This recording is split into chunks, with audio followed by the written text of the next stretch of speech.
Viewers, तुम सभी का एक ही क्वेश्चन है। बैंकिंग एग्जाम के लिए क्या सिलेबस है, यूपीएससी के लिए तो बहुत पढ़ना पड़ता है, क्लार्कशिप के लिए क्या सिलेबस है, मिसलेनियस के लिए क्या सिलेबस है, WBCS A B C D group के लिए क्या सिलेबस है। तो आज मैं बोलना चाहता हूँ सभी एग्जाम्स के लिए सिलेबस एक है। हाँ, आप लोग बोलोगे कि गलत बोल रहे हो, नहीं, 90% सिलेबस एक है।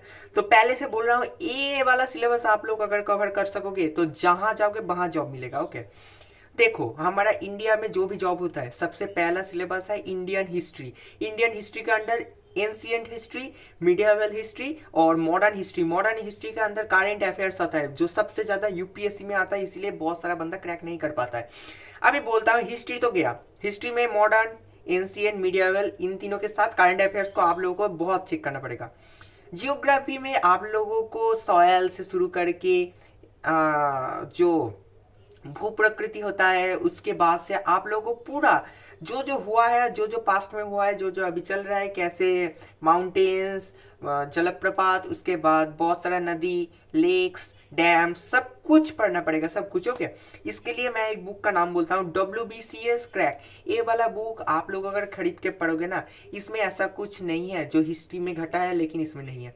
ये वाला बुक अगर पढ़ लोगे तो यूपीएससी, आईपीएस जो भी एग्जाम है सब कुछ क्रैक कर जाओगे। बैंक कुछ का सिलेबस अलग नहीं है, सब कुछ है इसके अंदर। यूपी मतलब हाई लेवल तक तुम्हारा प्रिपरेशन हो जाएगा अगर WBCS क्रैक ये वाला बुक आप लोग अगर खरीद लोगे। इसका पैसा 700 रुपये ऐसा होता है। ओके, ये वाला बुक अगर आप लोग पढ़ लोगे तो आप लोगों का static, general knowledge, history, geography, science का भी बहुत सारा क्वेश्चन इसमें आता है, तो आप लोगों का बेस मतलब सुपर स्ट्रांग हो जाएगा।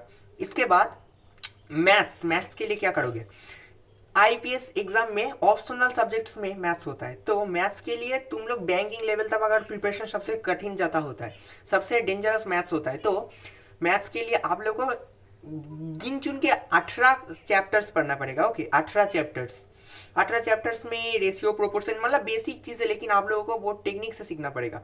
इसके लिए आप लोग यूट्यूब देखो, मेरा चैनल्स देखो, मेरा सर का चैनल देखो, सापोलो कोचिंग सेंटर घुस करा आप लोग देखो यहाँ। और कोचिंग सेंटर में भी मैथ्स के लिए मैं बोलूँगा कोचिंग सेंटर में ज्वाइन कर लो, क्योंकि मैथ्स कोचिंग सेंटर के अलावा नहीं होगा। आप लोग अगर बिगिनर हो, आप लोग अगर साइंस बैकग्राउंड से हो फिर भी नहीं होगा, क्योंकि आप लोग को पूरा अलग तरह तरीका से करना पड़ेगा। एक्स एक्स का मान लेके आप लोग अगर मैथ्स करोगे तो कभी अंक मतलब मैथ्स जो होता है ना वो कभी पूरा नहीं होगा। तो आप लोगों को पूरा अच्छे से सीखने के लिए कोचिंग सेंटर तो एक लेना ही पड़ेगा। और 18 चैप्टर्स जैसा average, problems of age, train का प्रॉब्लम, पाइप्स का प्रॉब्लम, सिस्टम, ऐसा करके 18 चैप्टर्स है। आप लोग अगर कंप्लीट कर लोगे तो पूरा हो जाएगा। और लास्ट जो है वो है रीजनिंग एंड इकोनॉमिक्स। इकोनॉमिक्स के अंदर वो पॉलिटिक्स मतलब संविधान होता है, पूरा संविधान का जितना धारा है, जो जो इतिहास में घटा है, सब कुछ पढ़ना पड़ेगा। और लास्ट में रीजनिंग, आपको अगर रीजनिंग सीखना पड़ेगा। और इंग्लिश में, इंग्लिश जो बोलता है सबसे आसान सब्जेक्ट है।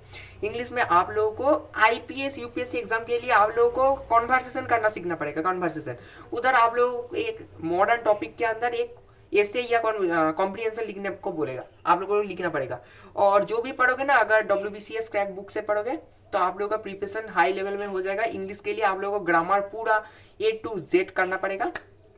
ये जो सिलेबस बोला ना, इतना सा सिलेबस अगर आप लोग कंप्लीट कर लोगे, ऐसा कोई एग्जाम नहीं जो आप लोग क्रैक नहीं कर पाओगे। और लास्ट में बोलना चाहता हूँ, यूपीएससी जो कैंडिडेट्स पढ़ाई कर रहे हो उन लोगों के लिए बोल, मैं खुद कर रहा हूँ, मैं तीनों कॉम्पिटिटिव एग्जाम्स के लिए पढ़ रहा हूँ। वो है बैंकिंग एग्जाम, यूपीएससी एग्जाम, और लास्ट में जो है हमारा WBCS group A and group B।